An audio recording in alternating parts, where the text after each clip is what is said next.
Buen día. En la tutoría de hoy vamos a hablar acerca de los tipos o la clasificación de empresas. Entonces, las empresas se clasifican o tienen 5 clasificaciones, según su finalidad, según su actividad económica, según la propiedad del capital, según su naturaleza jurídica y según su tamaño. Según su finalidad tenemos lucrativas. En este grupo pues pertenecen la mayoría de las empresas porque su objetivo principal consiste en obtener beneficios pues económicos. Y las no lucrativas, en este caso, ya tienen que ver con lograr algo diferente a los beneficios económicos. Ejemplo, ayudar al desarrollo del deporte, ayudar a la parte de la cultura, la parte de la música. Entonces, por eso muchas veces cuando vemos publicidad de empresas dice que sin ánimo de lucro, o sea, que su finalidad no es obtener recursos, sino más bien brindar beneficios a la sociedad, por decirlo así. Según su actividad económica, tenemos las del sector primario, secundario y terciario. Entonces, las del primario son las que se dedican ya a obtener y a vender productos que ofrece la naturaleza. En este caso, tiene que ver con todos esos productos que no tienen transformación. En este caso, pues son todas las empresas agropecuarias o forestales o mineras o que se dedican a la pesca, ¿sí? Que únicamente pues lo que hacen es como la extracción, por decirlo así. En el sector secundario ya son las empresas que necesitan de esa materia prima o de esos productos semielaborados para poderlos convertir en productos semiacabados. Entonces, en este caso son las empresas ya industriales o manufactureras o las constructoras. Y en el sector terciario tenemos ya las empresas que son comerciales. Pueden ser mayoristas, pueden ser minoristas o vender en pequeñas o grandes escalas, pero lo que hacen es recoger el producto fabricado y venderlo al consumidor sin alterarlo sustancialmente. En este caso también sirven o aplican las empresas que prestan servicios o empresas ya que sean de transporte o de seguros o todas las financieras o de cultura o que se dedican a enseñar o que se dedican al ocio. ¿Sí? Entonces, esas son las actividades que realizan las empresas según su economía o según su actividad económica. Según la propiedad del capital, tenemos empresa pública, que en este caso son todas las empresas que son del Estado, por decirlo así, y que depende, digamos, de la toma de decisiones de ellas, pues depende sustancialmente del Estado, porque ya él es el que pues suministra el dinero como tal para que funcione. La empresa privada es cuando el capital proviene de personas particulares o de empresas o sí, de socios que se quieren agrupar y que ellos pues deciden aportar económicamente. Y la empresa mixta ya pues aportan lo que son los organismos públicos y también particulares. Entonces tiene una parte digamos, de dinero, de capital del sector público y del sector privado. Según su naturaleza jurídica, entonces las individuales son todas aquellas constituidas por una persona que en este caso ejerce un nombre propio o una actividad industrial o comercial o profesional. Esas individuales se dividen en las que son naturales y unipersonales. Entonces, las naturales son las que usan el nombre de una persona y su identificación para registrar las actividades mercantiles. Entonces, digamos, en el caso de un ingeniero que preste sus servicios, digamos, de consultoría y demás en una obra, un ingeniero civil. Entonces, ellos no necesariamente pues deben crear una empresa que sea empresa como tal, sino ellos pueden prestar los servicios como una empresa, pero siendo pues individual, o sea, trabajando solo. Y las unipersonales también son de una persona, pero ya pues están registradas en Cámara de Comercio, tienen NIT y al registrarse en Cámara de Comercio pues ya se convierten en una persona jurídica. Y respecto a las sociedades comerciales, ya son aquellas que tienen varios propietarios y también pues funcionan como persona jurídica.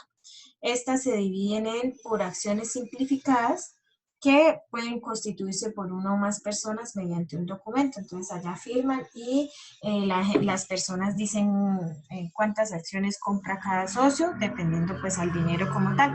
Entonces un ejemplo, que se vaya a conformar por 1000 acciones. Entonces un socio tiene 500, el otro 200 y el otro 300 y firman el documento y así pues crean su sociedad por acciones simplificadas. La limitada ya es responsabilidad de los socios exclusivamente el capital que quieren aportar y en esta ya tiene una característica que se deben comprar mínimo 2 acciones y máximo 25. Entonces, normalmente entre más las personas tengan acciones en las empresas, pues más poder de decisión tienen y lógicamente si se generan más utilidades, pues les va a corresponder más porque pues depende de la cantidad de acciones que tenga cada uno. Las que son colectivas, que son otro grupo también de sociedad comercial, en este caso los socios son los responsables de pagar esas deudas con su patrimonio si la empresa quiebra. Entonces funciona como las anteriores características que he mencionado, pero en este caso ya deben asumir los gastos en caso de que quiebre la empresa y pues pagar de su bolsillo, por decirlo así. Hay otra que se llama en comandita simple, que los socios aportan capital, mientras gestores aportan administración y desarrollo de los negocios. Entonces, normalmente cuando hablamos de los socios, uno cree que ellos aportan capital o dinero. Entonces, puede hacer que uno aporte 10 millones, que el otro aporte con su trabajo la administración del negocio y que la otra persona aporte, digamos, bienes como tal diferentes a eso. Y la comandita por acciones, esta es la característica, es que está formada por 5 accionistas quienes responden hasta por el monto o reporte del capital que se ha entregado. Entonces esta pues la comandita simple pueden ser hasta mínimo 2 socios y ya la comandita por acciones deben ser mínimo 5 accionistas. Entonces ya es un poco más grande y más formal. Y la anónima es una sociedad en la que los gestores o los socios responden solidaria, ilimitada y directamente por las operaciones. Los socios capitalistas solo responden por sus respectivos aportes. Entonces, en este caso, la característica es que los socios que, digamos, que aportan con su trabajo, pues deben responder ante esas decisiones que se toman.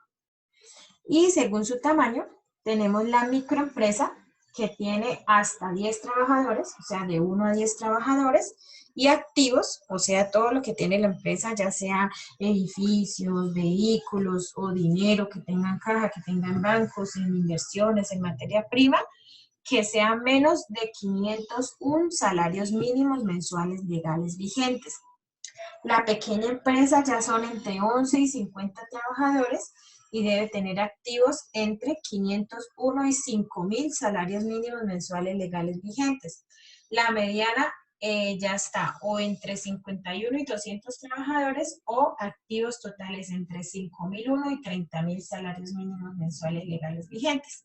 Y la grande empresa ya es cuando tienen más de 200 trabajadores y los activos superan los 30.000 salarios mínimos mensuales legales vigentes.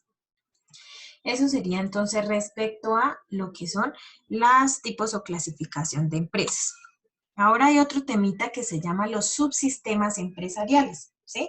Nosotros analizamos el sistema como tal, sus partes, los tipos que habían, pero los subsistemas empresariales, digamos que no existe un solo tipo de subsistemas, sino cada sistema pues cuenta con subsistemas diferentes, ¿sí? La estructura organizacional es fundamental en todas las empresas. Define muchas características de cómo se va a organizar, tiene la función principal de establecer autoridad, jerarquía, cadena de mando, organigrama y departamentalizaciones, entre otros. La estructura es la base fundamental de la empresa donde se realizan las divisiones de las actividades para poder formar los departamentos y posteriormente definir la autoridad con la finalidad que se van a alcanzar esos objetivos. Pero también todo lo que surge de manera espontánea de la interacción entre los integrantes. Entonces, lo que estábamos hablando ahorita, entonces tiene que ver mucho con cómo se va a hacer la distribución de los departamentos, ¿sí? Que eso lo mencionamos en la anterior clase, para poder tener en cuenta cuál va a ser la toma de decisiones o cuál va a ser la responsabilidad que tienen ellos dentro de la organización. Acá en la imagen que ustedes están observando son básicamente como los subsistemas que son más frecuentes en las empresas. Entonces, básicamente que esos subsistemas son como los mismos departamentos, por decirlo así. Entonces, el más común, pues el subsistema de comercialización, el financiero, el de recursos humanos, el de dirección y control, el de producción, el de aprovechamiento y la empresa como tal. Entonces, si comparamos pues la información que estábamos mencionando, todas las empresas están constituidas por subsistemas, ¿sí? Cada departamento que tiene la empresa pues es un subsistema diferente que lógicamente tiene ciertas entradas, que se le hace un proceso diferente, que la salida va a ser diferente y que los objetivos pues de cada uno pues sí, también cambian, ¿sí? Y tiene que ver con la parte directiva también. Eso ahí como a manera de imagen. Hay otros subsistemas también que son comunes. Entonces, el de comercial o marketing, ese se encarga de comercializar o distribuir el producto que ofrece la empresa en el mercado. ¿Cuáles son las tareas principales de ese subsistema comercial? Entonces, en este caso, la investigación de mercados para detectar las necesidades de los clientes. Nosotros también como industriales somos expertos en lo que es la investigación de mercados. Muy posiblemente ustedes pues en asignaturas siguientes van a ver todo lo que es marketing y dónde o cómo hace para uno entrar en contacto con el cliente y saber cuáles son esas necesidades que tiene. También otra tarea principal, otra función es el desarrollo de productos y servicios. ¿Cómo hago para yo fijar los precios? ¿Cómo hago para hacer promoción, publicidad y distribución? Y adicional tenemos lo que es entre las tareas la gestión de aprovisionamiento de insumos y ventas. Entonces normalmente los de marketing pues se encargan de eso, de aprovisionarnos de todas las materias primas que necesitamos. El subsistema financiero.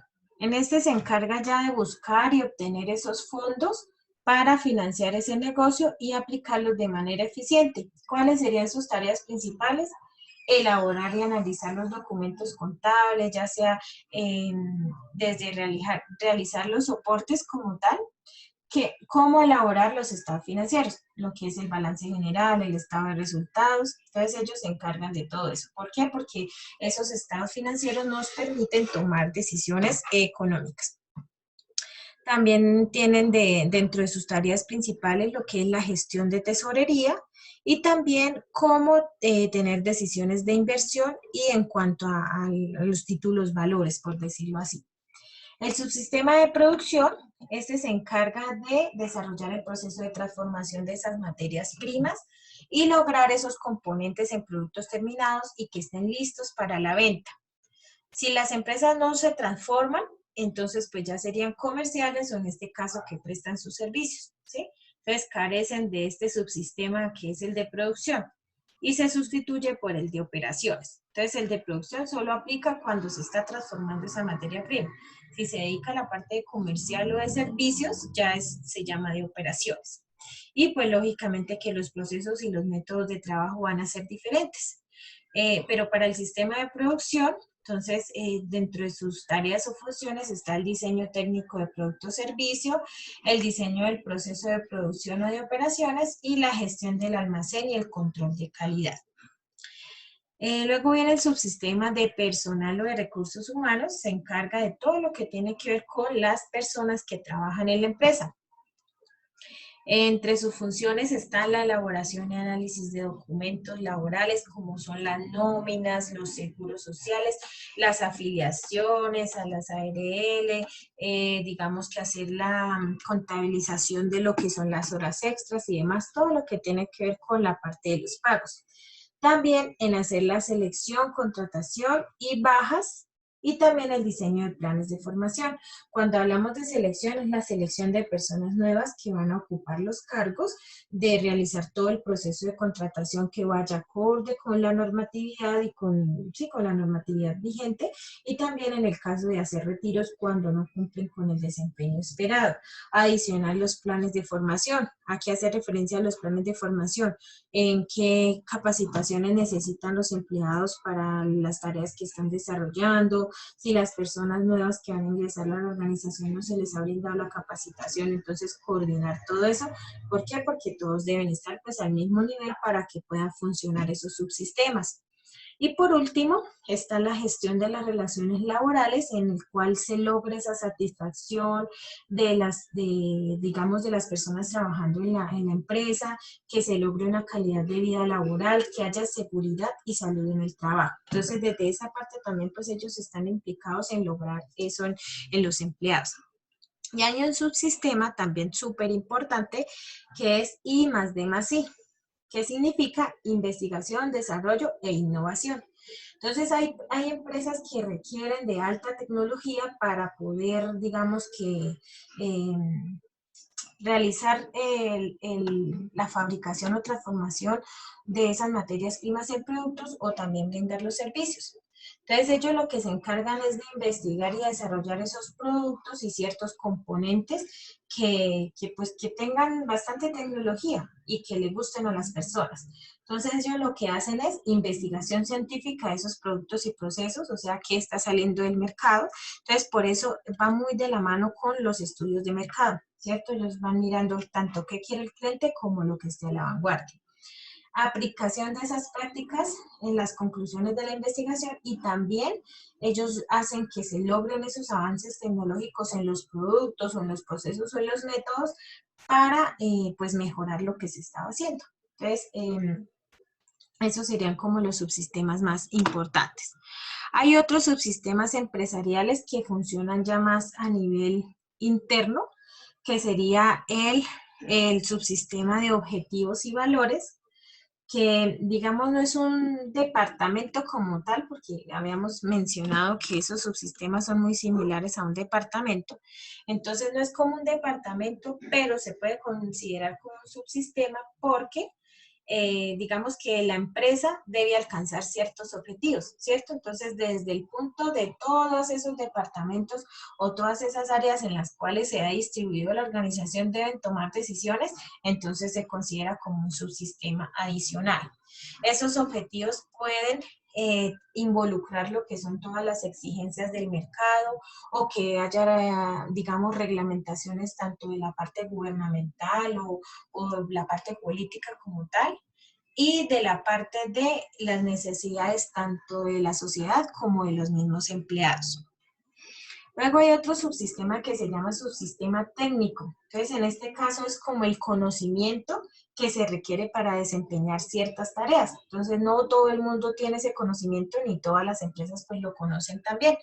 En este caso está determinado por las características del trabajo y varía dependiendo de esas actividades particulares. Entonces, un ejemplo de ellos puede ser la tecnología para fabricar automóviles. Entonces, esa pues cambia sustancialmente dependiendo digamos, la empresa en la cual se vaya a elaborar el producto, en este caso, pues el carro. También hay un sistema psicosocial. Entonces, en este caso, psicosocial hace referencia a toda la parte como mental. Y este está integrado por individuos o grupos de interacción. Entonces, en este involucra lo que son los sentimientos, los valores, las actitudes, las expectativas que tienen y las aspiraciones que tienen los empleados dentro de la organización. Entonces, no es lo mismo un empleado que está motivado, que está contento en su empresa, con otro que trabaja únicamente por, digamos que por recibir su salario. Entonces, desde este subsistema se logra que haya un buen clima organizacional y que, digamos, que haya un buen clima organizacional y que haga que los empleados trabajen como se debe, ¿sí? Digamos que eso varía dependiendo de la empresa. Hay muchas empresas en donde se preocupan muchísimo por sus empleados, entonces a ellos les interesa que ellos estén súper felices. Por eso ustedes ven que les entregan bonos, que les regalan viajes, que de pronto les dan comisiones por ventas adicionales, que les ayudan para el estudio de los hijos, que los capacitan todo el tiempo, que les celebran el Día de la Madre, el Día de la Mujer, el Día del Hombre, el Día del Trabajador, que quizás tienen horarios flexibles. Todo eso ayuda a que los empleados pues trabajen más cómodamente y se ve reflejado en la productividad, o sea, en los beneficios que se obtienen, tanto del producto como tal, como del ambiente, como los ingresos, como todo.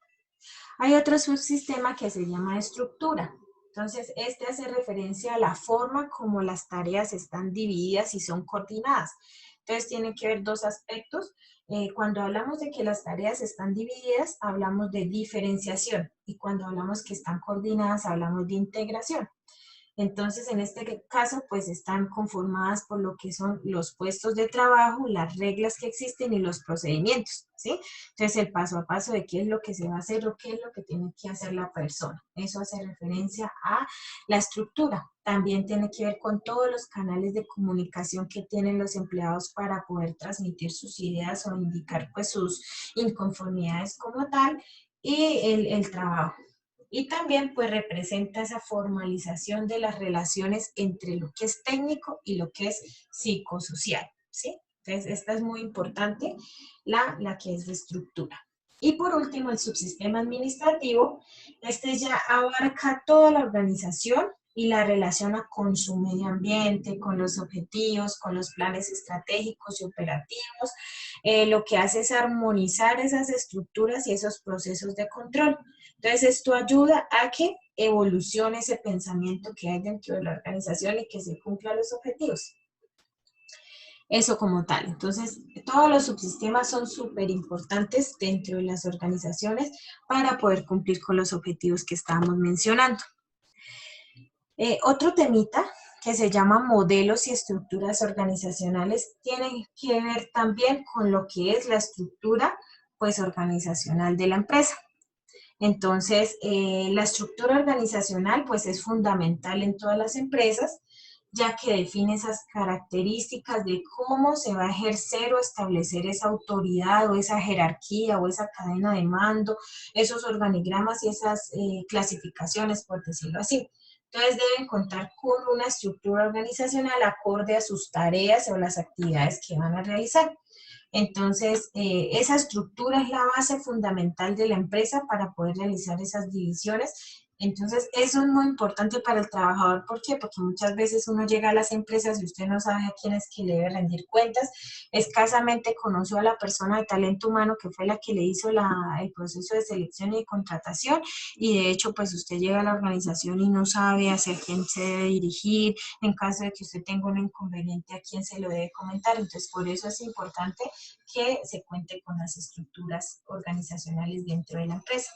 Entonces, estructuras organizacionales tenemos dos. La estructura formal, que es la que ustedes están viendo ahí, que lo que hace es, o más bien esta surge como una necesidad para realizar una división de esas actividades que le permita pues, lograr los objetivos mediante esos organigramas o manuales o los principios de división del trabajo, autoridad y responsabilidad. Entonces, en este caso, pues ahí vemos un ejemplo donde es una estructura formal que está formada por principios de organización como actividades, división del trabajo, autoridad, responsabilidad, delegación, unidad de mando, jerarquía, el tramo de control y la equidad en la carga de trabajo. ¿Por qué son establecidos esos principios? En las herramientas de la organización, como en los planes, en los programas, en los presupuestos, en los instructivos, en el organigrama y en el análisis de puestos. Y está presentado de forma verbal o escrita públicamente. Entonces, cuando uno llega a una organización, deberían indicarle cuál es como esa organigrama o esa estructura que tiene para que usted sepa en dónde está. Hay empresas que tampoco permiten que cuando usted ingresa a ellas pueda ascender, ¿sí? Entonces, normalmente, pues uno cuando ingresa a la organización no ingresa en un nivel alto, a no ser de que tenga pues demasiada experiencia o bueno, ya en casos particulares, pero siempre uno inicia desde cargos inferiores. Entonces, hay empresas que sí desde entrada le dicen, bueno, para que usted ascienda, puede tener cierto o debe tener o cumplir con ciertos requisitos, mientras que hay otras empresas que no permiten ese escalamiento, por decirlo así, sino que ya si usted entró a un nivel operativo se debe quedar ahí, no puede pasar al nivel administrativo, gerencial o demás, ¿sí? Un caso en el cual le permitan a las personas ascender y demás. Entonces, el caso más común es en el de la parte de la docencia, ¿cierto? Entonces, usted sabe que ingresa digamos que en un escalafón bajo y a medida de que usted cumple el tiempo, digamos, de horas que usted labora y a medida que usted tiene más estudios, pues va pudiendo ascender. Entonces, en este caso, pues uno ya conoce esa estructura. Ahora, la estructura informal, entonces en este caso, son digamos que donde se mezclan varios factores, ¿sí? En este caso ya no es como la anterior, que está más organizada, sino en este caso incluye una mezcla de factores como son los valores, los gustos, las creencias, los sentimientos, las metas, la seguridad, las necesidades y la autoestima. ¿Sí? Todo tiene que ver o esta estructura está relacionada muchísimo con la relación entre las personas. Todos esos factores están establecidos en unos grupos informales y está presentado también de forma verbal y pública. Entonces es importante, vuelvo y repito, que se conozca dentro de la organización cuáles son, digamos, esas estructuras para poder, digamos, saber a qué se atiene la persona o el trabajador como tal, ¿sí? Porque muchas veces usted ingresa a una empresa, digamos, con deseos de superarse y eso puede bajar la autoestima, ¿sí? Al usted saber que toda la vida, si usted se siente a gusto ahí o ingresó en la parte operativa, se tiene que quedar ahí toda la vida, entonces puede, digamos, que afectar un poco la autoestima o digamos, el nivel de realización que quiera tener el trabajador. Entonces, esto ha sido la clase de hoy. Cualquier pregunta ya sabe que me la pueden hacer. Muchas bendiciones.